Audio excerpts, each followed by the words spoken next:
आप कौन है? मैं रमेश, मैं तो एक शरीर हूँ, मैं एक शरीर हूँ, तो शरीर के हिसाब से देखता हूँ जो है। तो हम वार्ता नहीं कर पाएंगे आपसे क्योंकि आप शरीर है।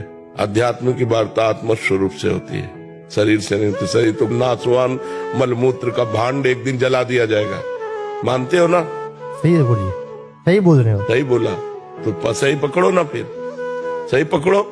आप शरीर नहीं हो, आपको शरीर एक साधन के लिए 50 वर्ष 80 वर्ष 100 वर्ष के लिए मिला है, मानते हो ना? तो आप कुछ और है। वो क्या है अभी आप जानते नहीं हो। आप परमात्मा के स्वरूप है। आप अपने को भूल गए हैं, आप अपने को देह मानने लगे हैं, आप अपने को मनुष्य मानने लगे, पुरुष मानने लगे, और इसी भ्रम से हम संसार को सत्य मानने लगे। बस यही जन्म मरण का हेतु हो गया। अगर हम लौटे इससे तो हमारा काम बन जाए। आप हैं, है ना? आप पर आप कौन है? शरीर तो आप है नहीं, मन आप है नहीं। क्यों कहते मेरा मन? आप अपने को जब बोलेंगे तो मैं बोलेंगे, तो अब मैं लगा करके तुम शरीर में बोलो तो अभी खत्म हो जाएगा। आपकी बात अभी हम काट देंगे। मेरा शरीर कहा जाता है, मैं शरीर कभी नहीं कहा जाता। मेरा हाथ, मेरी आंख, मेरा नाक, मेरा कान, मेरा माथा, पूरा ढांचा मेरा शरीर। तो तुम कौन हो? ये शरीर नहीं। मेरा मन, अंदर घुसो, तुम नहीं। मेरा स्वभाव, तीनों शरीर तुम नहीं। तो तुम हो कौन? अपने को तो जान नहीं पाए, भगवान को कैसे तुम जान पाओगे? इसलिए मान लो तो जान लो। अपने को बिना जाने प्यार कर रहे हो ना, ऐसे मान लो। आपको क्या मिल जाए? एक ऐसा शब्द बोल दो जिससे आप निर्भय, निश्चिंत और निःशोक हो सकते हैं। एक बोलो कि ये मिल जाए तो मैं बिल्कुल निश्चिंत हो जाऊंगा और आज से कोई कामना नहीं करूंगा। बोलो, कोई एक बात बोलो।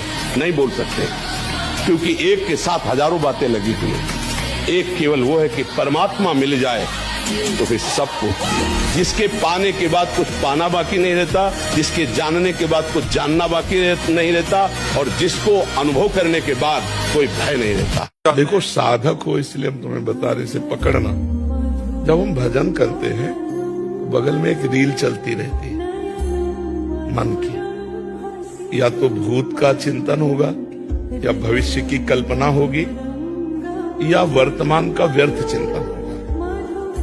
एक रील अपने आप चलती है, वो मन की है। जब तक वो निर्मल नहीं होगा तब तक वो फेंकता रहेगा जो उसमें भरा हुआ है। जब हम गुरु मंत्र जपते हैं, या भगवत ध्यान करते हैं, या ब्रह्म विचार करते हैं, तो साइड में वो अपने विचार फेंकता रहता है मन। अब हमें उन विचारों पर ध्यान न देकर न राग करना है न द्वेष, और निरंतर गुरु प्रदत्त मंत्र और नाम का जप करें तो धीरे धीरे जो मन की वृत्तियां हैं, काम आदि क्रोध आदि की, ये शांत हो जाएंगी। एकमात्र भगवदाकार वृत्ति रह जाएगी। वो रीलें खत्म हो गई। अब जो आप चला रहे हो वही मंत्र केवल चल रहा है, वही नाम चल रहा है। अब ये 50 वर्ष भी लग सकते हैं इसमें, और ये 5 महीने में भी हो सकता है। अब साधक की योग्यता है कि किस कोटि से वो तन्मयता धारण करता है चिंतन में। इस